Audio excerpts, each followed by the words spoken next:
इंदौर के राजवाड़ा क्षेत्र से स्मार्ट सिटी प्रोजेक्ट के नाम पर हटाए गए व्यापारियों, दुकानदारों और 10 अन्य व्यापारी संगठनों ने मानव श्रृंखला बनाकर जिला प्रशासन और नगर निगम का ध्यान आकर्षित किया। दरअसल राजवाड़ा क्षेत्र के दुकानदारों ने अभियान चलाया है, वो भी तीसरी लहर को रोकने के लिए। दुकानदारों का कहना है कि तीसरी लहर को रोकना है तो जागरूकता जरूरी है। लॉकडाउन कभी मंजूर नहीं है। इंदौर रिटेल गारमेंट एसोसिएशन द्वारा आधे दिन दुकानें, शॉप बंद कर विरोध जताया गया। व्यापारियों ने काले कपड़े पहनकर विरोध जताया। व्यापारियों का कहना है कि यह विरोध नहीं, प्रशासन का इस ओर ध्यान आकर्षित करने का उद्देश्य है। पटरी और हाट ठेला और फुटपाथ व्यापारियों को वैकल्पिक जगह दी जाए। स्मार्ट सिटी के तहत राजवाड़ा को आदर्श व्यवसाय क्षेत्र बनाने की उन्होंने मांग रखी है। नगर निगम द्वारा पिछले 20 दिनों से मुनादी कराई जा रही थी। कई बार ज्ञापन के माध्यम से अवगत कराने के बाद भी कोई उचित कार्रवाई नहीं की गई। वहीं व्यापारियों का कहना है कि जिस तरह सराफा और छप्पन दुकान को आदर्श व्यावसायिक क्षेत्र बनाया गया है, उसी तरह राजवाड़ा का भी सौंदर्यीकरण किया जाए ताकि यहां का यातायात का दबाव कम हो। गौरतलब है कि राजवाड़ा क्षेत्र से व्यापारियों की करीब 135 दुकानें हटाई गई थी, वो भी स्मार्ट सिटी के तहत, लेकिन उस पर फुटपाथ व्यापारियों ने फिर से कब्जा जमा लिया, जिसके विरोध स्वरूप व्यापारियों ने आधे दिन का व्यापार बंद कर काले कपड़े पहनकर हाथ पर काली पट्टी बांधकर मानव श्रृंखला बनाई। न हमारा कोई विरोध है, न हम किसी आंदोलन के भागीदार हैं। हम लोग विशुद्ध तौर पर व्यापारी हैं, इस शहर के टैक्स दाता हैं और इस मध्य प्रदेश सरकार के हिस्सेदार हैं।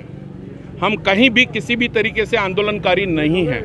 आधे दिन का जो बंद है मेरा, वो मेरी सरकार का, मेरे प्रशासन का, मेरे इस शहर के संचालकों की तरफ ध्यान आकर्षण का हिस्सा है।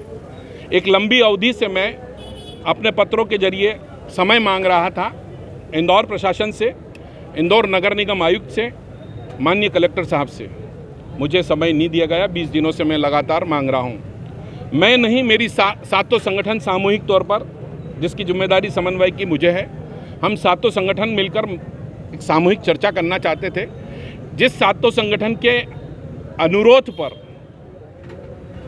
इस राजवाड़ा क्षेत्र के यातायात को सुगम बनाने की पहल माननीय आयुक्त मैडम प्रतिभा पाल जी ने की थी।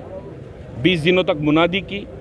मुनादी के बाद बहुत खूबसूरत तरीके से राजवाड़ा का खुलापन शुरू हुआ था। अचानक 15 अगस्त से फिर से पटरियां लग जाना, उसका कारण समझ में नहीं आया। उस कारण नहीं समझ में आने के लिए हम चाहते हैं कि वो हमसे बता दें कि ये इंदौर गारमेंट्स वाले या इंदौर के सातों संगठन जो मांग कर रहे हैं ये गलत है। हम किसी के पेट पे लात नहीं मारते। हमारा आज भी कहना है, वो भी हमारे अपने हैं। प्रधानमंत्री जी, मुख्यमंत्री जी, सांसद, विधायक, सभी लोगों से मेरा सिर्फ एक प्रश्न है कि आपने राजवाड़ा सौंदर्यीकरण के तहत हम लोगों को यहाँ से हटाया, हम लोग स्वेच्छा से हटे। आपने स्मार्ट सिटी प्रोजेक्ट का मतलब यही होता है कि स्मार्ट सिटी के तहत जो 70 साल पुरानी दुकानें हैं उनको हटा के अवैध फुटपाथ लगाया जाए। अगर वही मतलब होता है तो हम लोगों ने क्या गुनाह कि हम लोगों को यहाँ पर वापस हमारी दुकान बनाने की अनुमति दी जाए।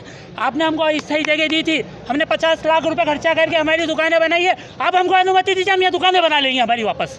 हमारा यही है, या तो फुटपाथ हटाइए या हमको हमारी दुकानें बनाने की अनुमति दीजिए। हमारे के पेट पे लात मार गई। कौन सा स्मार्ट सिटी का प्रोजेक्ट है? क्या मुख्यमंत्री जी का स्मार्ट सिटी का प्रोजेक्ट है, सांसद का है, विधायक का है कि प्रधानमंत्री जी का है? हम उनसे एक ही चीज़ चाहते हैं कि हमारी दुकानें हटाइए, यहाँ से फुटपाथ हटाए और हमको